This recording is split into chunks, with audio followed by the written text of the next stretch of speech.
Landline Studios. Yo, what's up, guys? Welcome to the Landline Studios podcast. My name is Jake Paul, and I'm your host today. I am the founder of Landline Studios. If you don't know what Landline Studios is, it is a creative production company aimed to connect the world to the intersection of culture of American and Japanese cultures. All right, so we're here to do that through meaningful content like this podcast, as well as different projects, events, and other sorts of forms of media to just connect the community together. But the reason why you're listening to me today is because we have a very special co-host for today's episode. This is my boy. My son's crazy with the pen. His art is ridiculous. One of the most brightest people from the old university I went to. I don't want to drop too many things. Y'all don't need to know about that. But just know this guy is Black excellence right here. Hailing from Queens, New York, we have my boy Matt. What's up, bro? How you doing, Jay? I'm chilling, man. Thank you for having me on the Landline Pod today. I'm glad we can, we've got a lot of cool stuff to talk about and really get into. But yeah, I'm super excited to be here. The weather's nice, let's do it. Let's get it. So Matt, let them know who you are, bro. Where you from, bro? Let them know what you do. Like, give all them right, a full so you rundown. already know Queens get the money. I'm a Queens representative all day, every day. Yes, sir. I'm a multidisciplinary artist, founder and creative director of 20XX Magazine, Yes, editor-in-chief. Head boss over right there. here. Yeah, and 20XX, what we do over there is, we're creating a platform for the artists and creatives of New York City to show their work. We focus on the disciplines of art, fashion, and culture. So we're always trying to find revolutionaries and young people that are making it happen in those spaces, specifically in the 5 boroughs, and give them a platform to kind of promote themselves, promote their work, but also engage the larger art community that is within the 5 boroughs through,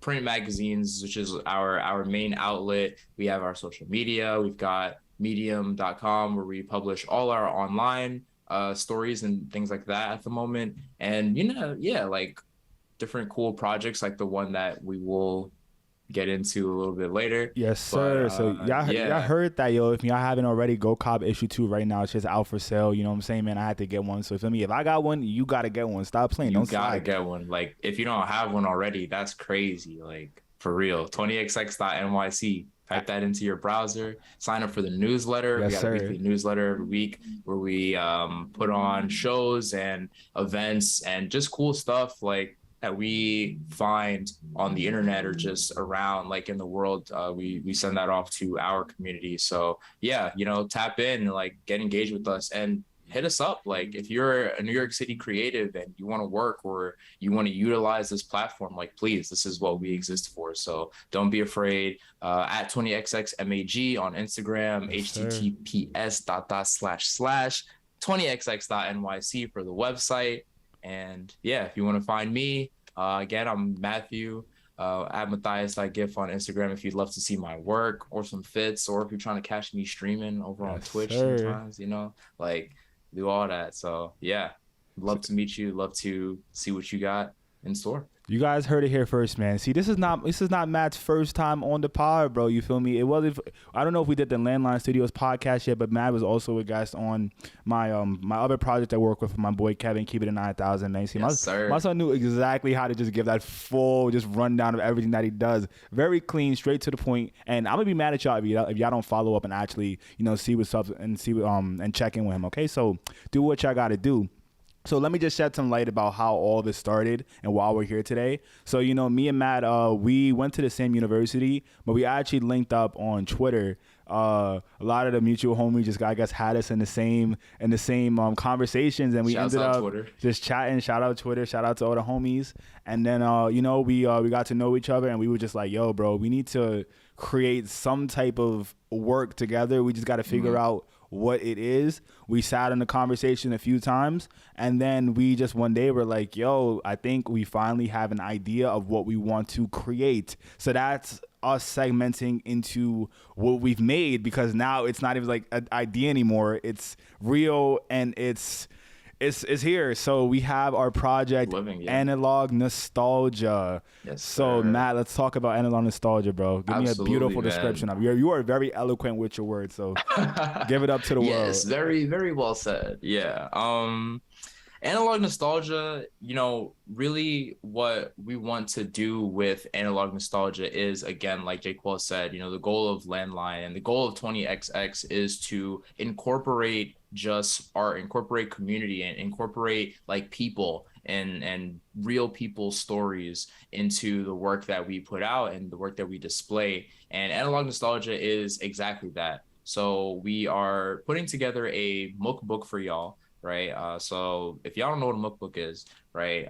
Book is basically you get like your magazine or, whatever interesting, reading content you got. And then you also get a nice little extra goodie along with it. Maybe it's like a bag, maybe it's like a hat, some places do like socks, gloves, all types of cool stuff. Yeah. But we're doing a book project for you guys where we got collaboration with artists like photographers from not only New York City but Tokyo as well. Yes, so sir. we international out here, worldwide, and we worldwide, yeah. And we got some really, really, really, really amazing, like amazing photographs just of the different cities, of people in different cities. And the goal of analog nostalgia, and even like the name, like where that comes from, right, is to focus on like the memories and the culture and like all the past shared experiences of people in Tokyo and New York City, but at the same time, like,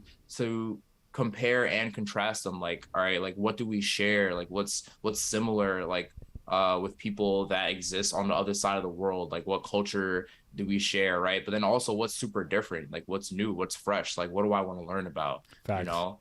That's what you'll be thinking when you open up analog nostalgia. Yes, so sir. That's our goal, really to hone in on just memory and the idea of memory and these shared things. Photography is a beautiful medium just for that, for capturing memories and capturing moments in time.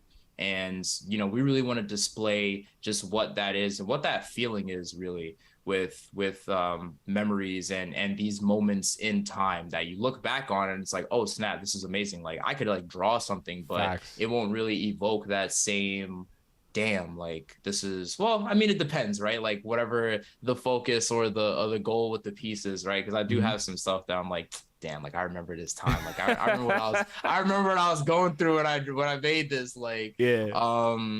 But yeah, like we just sharing all of these memories together, and putting them together and really just showing the humanity of just people on all parts of the world, everywhere. That's our goal with analog nostalgia, and it's amazing. Like I've been loving the process so far. It's great. Yes, sir. So Matt, let's talk to me a little bit, bro. Like, what is your perspective on like I guess the overall encompassing theme of analog nostalgia for your life, and kind of like how you've perceived like your city and the city of Tokyo as well. Give me a little background and insight on that.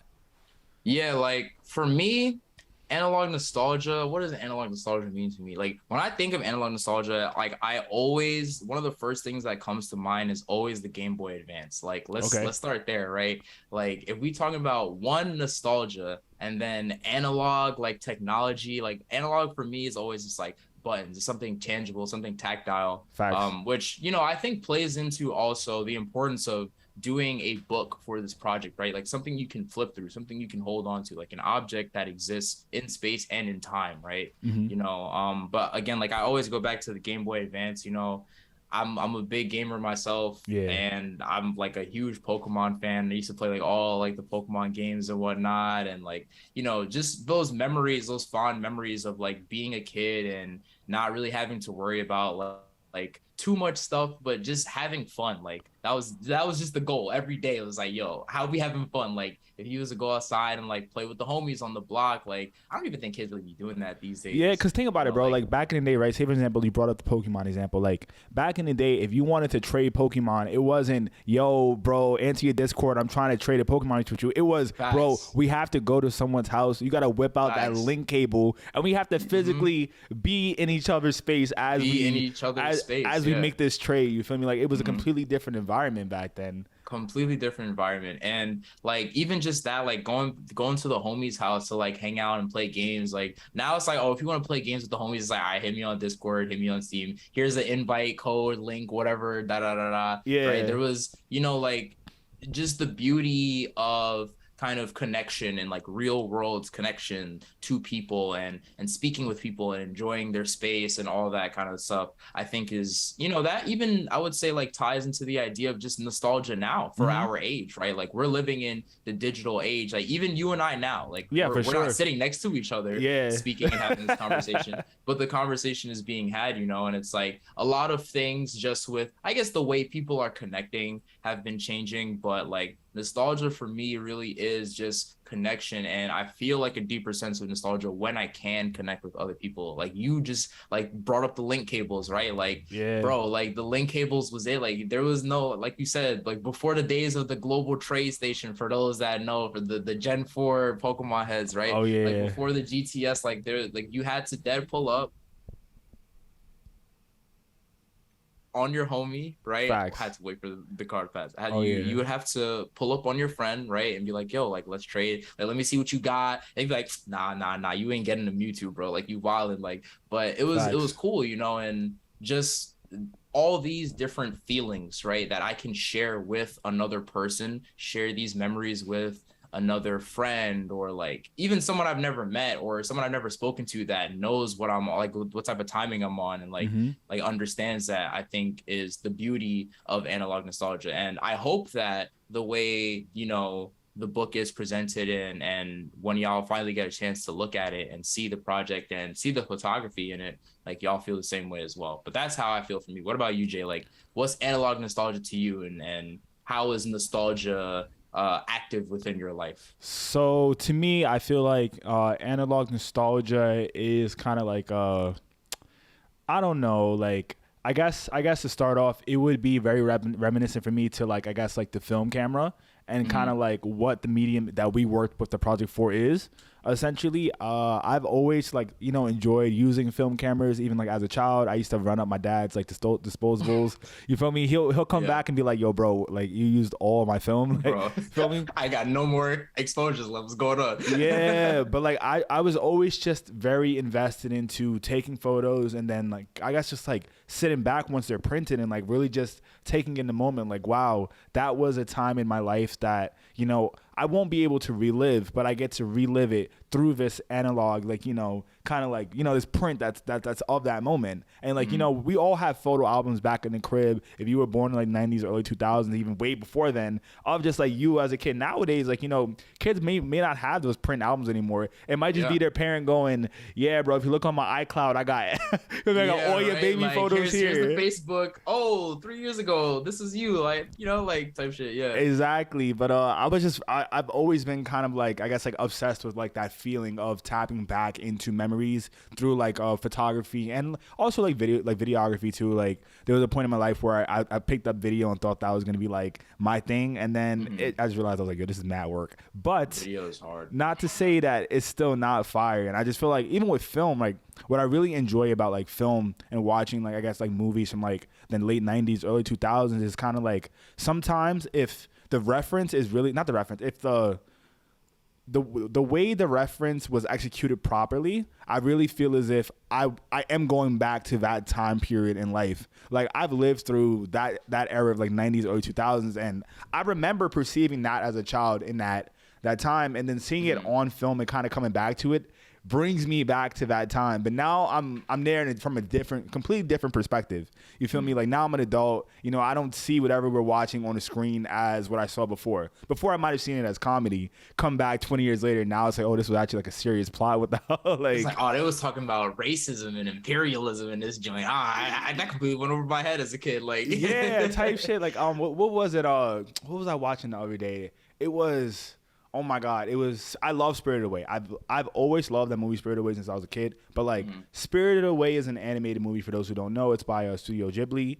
And essentially it's about this girl who goes back into time. No, not back into time. She goes into like a different dimension with her parents, kind of like accidentally, and she has to try to go back home. But watching that movie, there's so many different values that you kind of like it kind of gets skipped over if you're a child, because as a child you're just there for the visuals and kind of like the feeling of will she go back home. Yeah. But as an adult, I feel like when I perceived the movie, I was kind of just like, yo, like, dude, it's more than her just going back home. It's like all the things that are going on in the world. The reason why she's there is because of her selfishness and like her not like wanting to even like contribute to, basically she was kind of running away from her own life. So the only way that she could enjoy her life was to have everything be taken away from her, and then her kind of like try to re-earn that life back. Like at the end of the movie she got her name back type beat. So like, I don't know, just watching as an adult, I was kind of just like, wow, like I completely perceived this movie like completely different now. Like it's fire. But to tie it back into like the analog nostalgia thing, it's just like, you know, moments in pop culture like that, or that are kind of recorded on like different mediums such as like photo and video, are just like, it's very beautiful, and I really love tapping into like that time. But that's not to say that right now we're not creating nostalgic moments for the future. You feel me? Like one day we'll listen back on this podcast and be like, wow, that's crazy. We really sat here, you feel me? Like sitting down for X amount of time making this project, and I can't believe we did it. Like it was just a small seedling idea, and we finally, you know, executed and followed through with it. So yeah, to piggyback on what you were saying, like even think about like the old like Disney movies and like old cartoons you used to watch. Like there's so much like packed and like loaded information that you just don't get as a kid, and they hide it like in all of these like kid films and like kid shows and all this stuff, right? And like I think that's just like the beauty of art itself, and kind of like time, right? You know, we have the title analog nostalgia, so a lot of what we want to focus on and really grab hold of is time, like this idea and concept of time and time passing. And you know, like throughout time and as we grow like and become adults, like we begin to realize and see all these things that like were hidden in the stuff that we used to like all these values. And you know, maybe things are like based off of like old fables and legends, as like a lot of characters are like in these anime and like shonens, and you know, old like Disney films, especially like cartoons as well. And I think it's the beauty of not only art but the human experience too, and just like growing up and realizing like, hey, like all the people that are creating this are adults that have their own lives and their own issues, and they're working in their lived experiences, or you know, like whatever emotions they feel, or like, you know, whatever things they're going through into their work and into their art, right? And like that's beautiful. Like you can experience it one way like at one age, and then like a completely other way, like the same exact thing at another age, just because now you have also gone through more and experienced more and learned more about the world. So it's like, oh, I see, like Shorty was being mad selfish when back in the day as a kid you was like, what you mean I'm about to share these last 3 sour straws I got? Like 100%. 100%. What was that movie? I actually just rewatched it too. You ever seen Cusco? The Emperor's New Groove is, bro. I used to watch the Emperor's New School like all the time on Disney. Like Cusco is my guy, son. Yeah, so like Cusco's cool, but like, you know, I just rewatched it and I realized for the first like maybe like 65% of the movie, I hated him. He's the asshole. I was like, yeah, he deserves everything he got and more. He should have, you know what I'm saying? They should have offed him. Like turn into a llama was a blessing. Asshole, like, like he was an asshole. It was crazy. All right. So next up, bro. So speaking back to that, right? Like, what was your perception of like? So you know, we're both from New York City. So what is your perception on like, you know, the life of Tokyo, and I guess like how has that changed like through like, you know, the pop media you have, like, you know, you've like consumed, and also like, you know, looking through like our photographers' perspectives of like the city of Tokyo. Like, what has changed for you? Honestly, and this is something I was thinking about earlier today, funny enough, just like the amount of pictures that we have of like completely different spots in like Tokyo, and different experiences. Like it's really cool. Like I feel like I'm like a tourist almost, right? Yeah. And you know, like going back to like my perception of Japan, just as an American and as a New Yorker, right? Like, you know, everybody thinks of like anime, and everybody thinks of like the amazing foods like sushi and, you know, takoyaki. I'm gonna get back to takoyaki in a second, but I'm gonna get back to takoyaki because I actually have a great anecdote for the project and takoyaki. But like, you know, all these different amazing beautiful things about like this foreign place, right? And as well as like the history that is out there, you know, like there's a lot of connected cultural essence between America, specifically New York City as well, and like in the realm of like hip hop, right? And the art associated with that, and street culture, and Japan, right? Where and Tokyo especially, which is like this huge, also huge metropolitan area, right? And there's like so much cool stuff to see, and I love to see how young people around my age are interacting with the city, right? In the same way that I'd go out and I'll photograph something in New York, like what are people taking pictures of in Tokyo? Like, and I feel like, you know, as like a tourist, you always gonna go to the touristy spots like when you visit somewhere, but to really experience and get a hold of the essence of what's really going on, like I feel like you have to get like as close to the local experience as you can. Going back to takoyaki, so one of our photographers, Shiori, when I was putting together the copy, I'd asked her about a picture she had taken where it was like a bowl of takoyaki, and she, like a bunch of people are like eating it, and I was like, oh, how was like the food this night? And she said that the food was great, it was delicious, and I have it right here in front of me. She is from Osaka, right? So it's like her soul food, right? Now, I've never had takoyaki before last night, right? Okay. Last night, I had takoyaki for the first time because I was like, yo, like, I got to see what it's about, Yeah. right? Like, the photographers on the project is like, this is Osaka soul food, right? Like, let me see what the vibes are. Son, that takoyaki was busting, bro. It was fire. Oh my gosh, it was mad good. It was Hell fire. Yeah, hell yeah. And like, I'd always known of it, but I love that now I can experience this.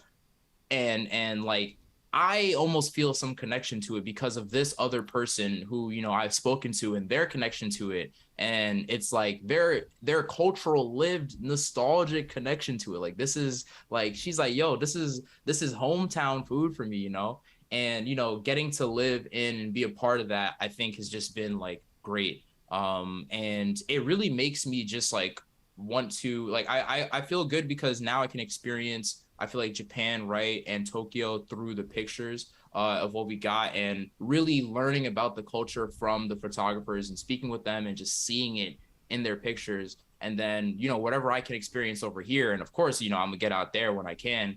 But like, yeah, you know, being able to experience, like, I feel like I almost have like a leg up on other tourists that would probably go there for the first time because, like, you know, like I'm more informed and I've spoken to people about their culture. Yeah, they kind of put you in, they kind of put you in the know and kind of gave you like the what's up before like heading out. Exactly. I feel that. You know, I most definitely feel that, and it's like speaking of that, like kind of like from that perspective, like for me, like watching our project and like, you know, communicating with the artist, I've realized how different everybody's perspective is on like New York City. Like, yeah. So like New York City, you know, I was born and raised here. I have my certain perspective of it. And for some reason, all New Yorkers just assume that we all have the same perspective, but we don't. Like some people come here a little bit later in life. Some people just have arrived here, and everybody has different goals and ambitions, and that kind of sculpts and changes how their perception of the city is. And you can see it through the medium of photography that we got. Like, absolutely. A lot of the train shots, like for me, I don't think about taking photos of the train because that's something I've done my whole entire life. Meanwhile, for some of our artists, like shooting photos on the train is kind of like a first experience type thing, you know, or it's like, I really want to remember this because I might not be in New York for forever. I might leave and go back home where maybe my original home was, or to a new home, you know? So they kind of like were able to capture that and like, you know, just save that part of the memory for them. And then it's like, also like I remember speaking with the artist and conducting like the audio interviews, like just hearing the perspectives on like the different like areas of New York. Like, I don't like, you know, I stay in my same pockets of like, you know, Lower East Side, Soho, Williamsburg, whatever, all that. But like sometimes I don't venture out to like, you know, parts of Brooklyn, like maybe by like downtown Brooklyn or like South Brooklyn. Like I got different perspectives on those areas, like where to go, like what food I should probably eat, you know, like, or even thinking about even just about food, like how different restaurant culture is. Like I talked to Jesse, Jesse Warner. He's a food photographer, Yeah. and like I always thought like food photography was just like, okay, cool, you're just plating the food and then taking a photo of it. Now he's a food portrait photographer where he like really likes to involve people within his portraits, and like like he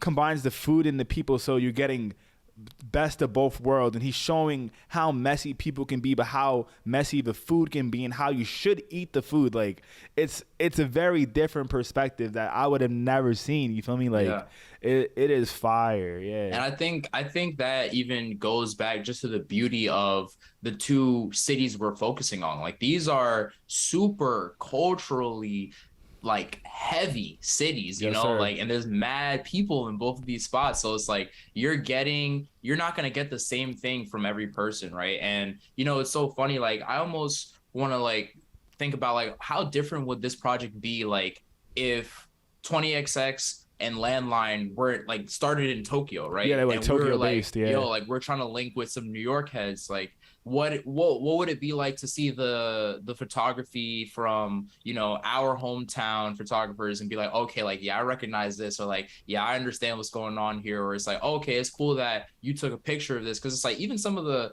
pictures that we got from like New York City, like there'll be pictures of things like you said, like of the train, right, or like of like the random like abandoned like doorways, or that's graffitied up and tagged up and everything. And it's like we walk past these things and we go through these things all the time and we take them for granted, but like for somebody across the world who probably doesn't see that or doesn't experience it like that, right, they're probably looking at it like, oh, yo, like this is lit, like I can finally get to see what this is and learn about it and hear about it, so it's like even just I feel like the whole project would probably be like somewhat different if we were like Tokyo heads and we was born over there. Facts. And like, and we were trying to do the same thing. So I feel like even just the angle, right, like that you're taking from it, as on the creative standpoint, looking for our photographers and getting everything, it's really interesting. And yeah, like I don't know if my perception of Tokyo has changed, but I think it definitely, and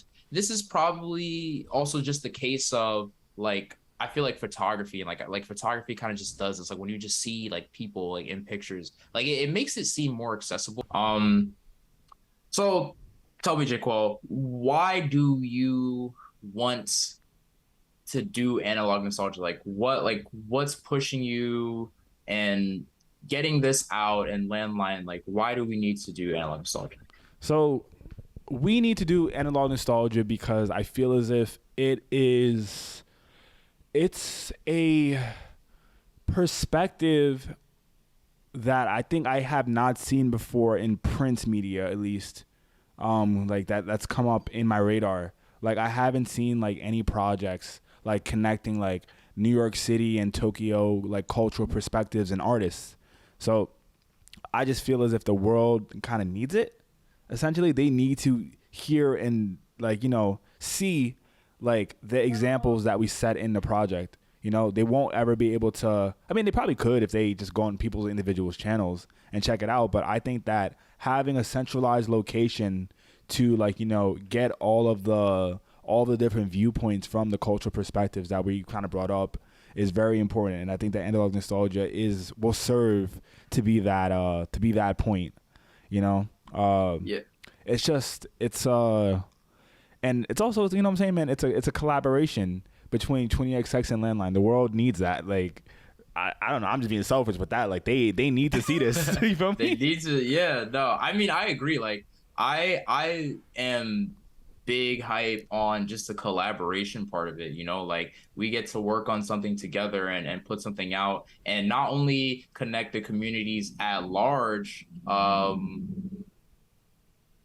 Not only to connect the Japanese and American art and like fashion and like cultural communities at large, but to connect our communities. Like this will not be the last 20XX and Landline collaboration that we do, and I feel just being able to build that rapport here in New York City, but also in Tokyo, as well, like is great, because then that just opens the doors for just more artistic collaboration and more cool projects. To kind of answer that question as well, like analog nostalgia, I feel like is just such a beautiful thing, like especially like like thinking about like the kind of world we live in now, like everything is so digital and so internet, and like that's like the only way like we feel like we can really connect to each other, right? Mm-hmm. But I feel like it would be cool to just like have something like if I'm someone who's in Tokyo, like a random dude or whatever, and I don't know, maybe I'm the exact same me, but like just a different kind of me. I don't know, different dimension in another multiverse out there, right?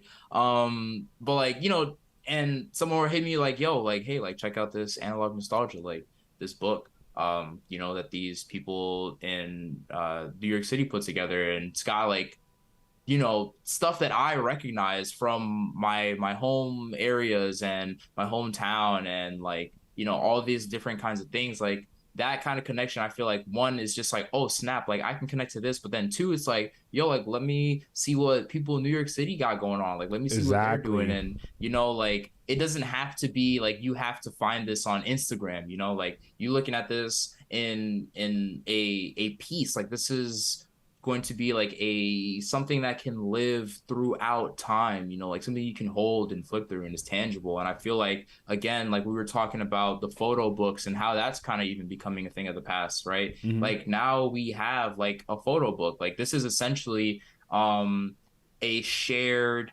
memories album in the same way that you would have one in your house for your family, right? Facts. Like and I think that in itself is super cool, because that will allow people to see themselves in it, and the photographers even themselves to connect with each other, I think is awesome. So like I think we just need that right now, like coming out of the pandemic, like we still kind of in the pandemic, honestly. And just like the way like social interaction has kind of changed and where that's been going, like this is dope. Like I feel like just some good human energy is what we need, and I'm glad that we can provide that. Facts. Facts. And like we can provide that in the avenue of analog nostalgia, which is really in the avenues of like from these people that helped put it together. Mm-hmm. Like it's not just us, like we just took all these pictures and threw them in here, but like these are actual like real, like just different people from different walks of life that are coming together and connecting on that. And I think that is like the biggest, coolest thing about that. There's like a lot of things in the space of collaboration happening these days too. Just with collectives and stuff like that, like on the internet that you be seeing, and projects like that. So I'm glad that like we can provide that to the assemblage of today. Like that's dope. Exactly. I'm glad that for us, collaboration wasn't just like 20XX and Landline collaborating. It's 20XX and Landline and our collective group of photographers from the experience. It's our people internally who also are helping us on the project. Exactly. And once people get it in their hands, they also add to the narrative too, beyond the production of the product, because now they're saying, yo man, this perspective's crazy, maybe I got to talk about it somewhere, maybe it's pulled up in a reference in the future somewhere along the line. And it's like it's like the project itself is one big kind of like, it's one big collaboration, and it's like it's just a small seed into expanding the network and in the world to contribute to like, I guess, like the greater community and connecting the greater communities together. So Yeah. beautiful. Like it's just so beautiful, man. Yeah. Yeah. In the way of like what Landline, is accomplishing here. I'm not even gonna say like trying to accomplish. I've been trying to get that word like trying, Yeah. to use that less in my vocabulary, because it's like nah, like we out here doing, like we living, like we doing everything that we said we would. But like Landline is doing that now with this, like yeah, and that's I feel like you bring up an amazing point and perspective with that, right? Like we're talking so much about us on the creative end of making it, and the photographers getting them to put their photos towards this, but what about the viewer, right? Like what about the Facts. person who sees this and is like, oh snap, like let me tell somebody about this, like, or maybe this inspires somebody to go out and shoot, right? Or Facts. maybe this inspires somebody to go out and make their own like type of analog nostalgia project, Exactly. where they're connecting their community with someone else's community, so like that's amazing. And just that, like, that connectivity through shared experience, to just be like, yo, like we all people, like we all doing this, like, and we're all living in this same like time period now. Like I think that's like such another beautiful thing about it. Like we're gonna be, like you said, like talking about this podcast and this project in the future, and then at some point analog nostalgia will literally be analog nostalgia for Exactly. us. So like that's dope, you know. And like I'm excited to see like how analog nostalgia kind of like what the world does with it and how it exists in the world and like moves through the different avenues. Like Same as I, yeah. bro. It's like, the late and great Nipsey Hussle said, like, he's trying to produce work that is very prolific, you know? Yeah. Like, and I think that this is, I'm glad that we came together to create such a prolific body of work, because I think that I would have never thought, I would have even never thought from the start that, the impact that a small project can have on the world, and like kind of like how things go on in the future, like kind of like when people do like collaboration or just like, I guess, like come together for any amount of work. Like I guess even when you think about like project planning, you kind of have to think, yeah, you got to think about the project and the product that you want to produce, right? But you also need to think about its impact in the world and kind of like what you want its own narrative to be, because once it leaves our hands and it gets shipped out from us, people don't have us to tell them how to experience the product. Product has its own life now, and it's going to create its own brand and living like kind of like it's gonna have its own breath basically, and carry itself through kind of like the world, for as long as it goes, whether like kind of like music, right? Mozart didn't think that him composing all his songs would last until 2022. Like what? Yeah, and be regarded as like one of the greatest composers of all time. That's a fact. He was probably just chatting with his homies, like, "Yo, guys, y'all don't understand. I just wrote this shit. This shit is crazy. Like, this is crazy, bro. Guys, you know what I mean? Like, yeah. So, man, I'm excited for that. Yo. I'm super excited, and I'm super excited, really, for like everyone, for the listeners, or maybe you haven't listened to this, or maybe you've gotten analog nostalgia already and you listening to this now. Like I'm excited for everyone to see these pictures. Like these are some really, really, really talented folks we have that we had the opportunity to feature in this book. And I'm hyped for them. Like if like we're putting it together and like we got in on this collaboration, but I think even just as an artist submitting to this, like, yo, like now heads in New York City can get their work out to people in Tokyo. Facts. And people in Tokyo can get their work out to people in New York City. And not only just getting the work out, right? Because that's like, I feel like a super important thing. Like just people, like knowing that there are people on the other side of the world literally looking at your work right now, right? But also just being able to connect with the people that you work with on the project, Nice. Like that can just lead to, maybe somebody might decide like, hey, like I don't need those dudes, Matt and J. Qual. Like, yo, let's link and do our own photo book. Like that would be amazing, like that facts. we were able to be the conduit to get to that, So yeah, like I said, like it's not trying to create that cultural connection. Like Landline literally is, like 20XX literally is, and I think it's like a beautiful thing that we can do this and we can get this way to like really share experience and share each other, and like not only share experience but share our culture and put it on a platform at the same time. I think that's amazing. That's the best part, and that's, I think, the best thing about analog nostalgia. If I had to say, what would you say the best thing about analog nostalgia is right now? I think the best thing about analog nostalgia is that it just exists in the world, and I'm gonna need you guys to go pick it up and experience it for yourself. We have given you 40 minutes of free game. You feel me? So it's time for you to feel me. If you got a homie who got analog nostalgia, go read it from him. If you want to, go find it somewhere in the world. It's somewhere out there for you, waiting, just sitting for you to pick it up. Waiting for you. Me? So that's the best part of it. The best part of it is just the fact that like it's alive and it's here. Mm-hmm. You feel me? Like, and it's gonna keep going and moving. So I'm gonna need y'all to tap in and Get that. Get that, Landline Studios on IG, 20XX MAG on IG, stay tapped in. Yes, sir. See what we're putting out about the project. Keep so that you're updated and everything, what's going on. But yeah. Yes, sir. All right, so I'll close us up. So you guys know the vibes, man. It's been the Landline Studios podcast. Thank you, Matt, for co-hosting this episode today, man. We are the boys who have created the Analog Nostalgia Project. It is now in the world. Whatever way you want to find it, go find it. Go get that project. You know what to do. Matt, sound off. Where can they find you, and where can they find 20XX? You can find me at Matthias.gif. That's a gift because my life is a movie. Bow. On Instagram, that's where I post a lot of my work. If you mess with the gaming side, hit me on Twitch, Matthias Rex.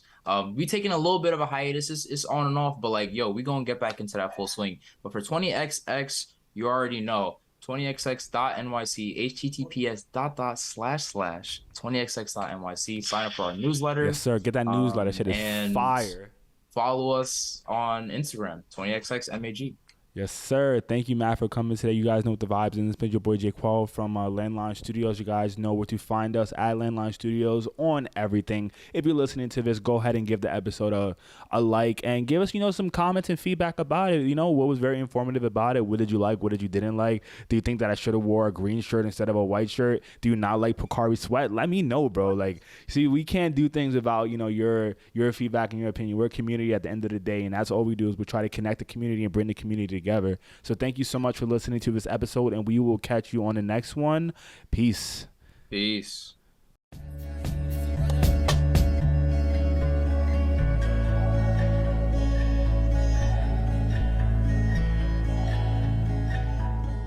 Landline Studios. All circuits are busy. Try again later.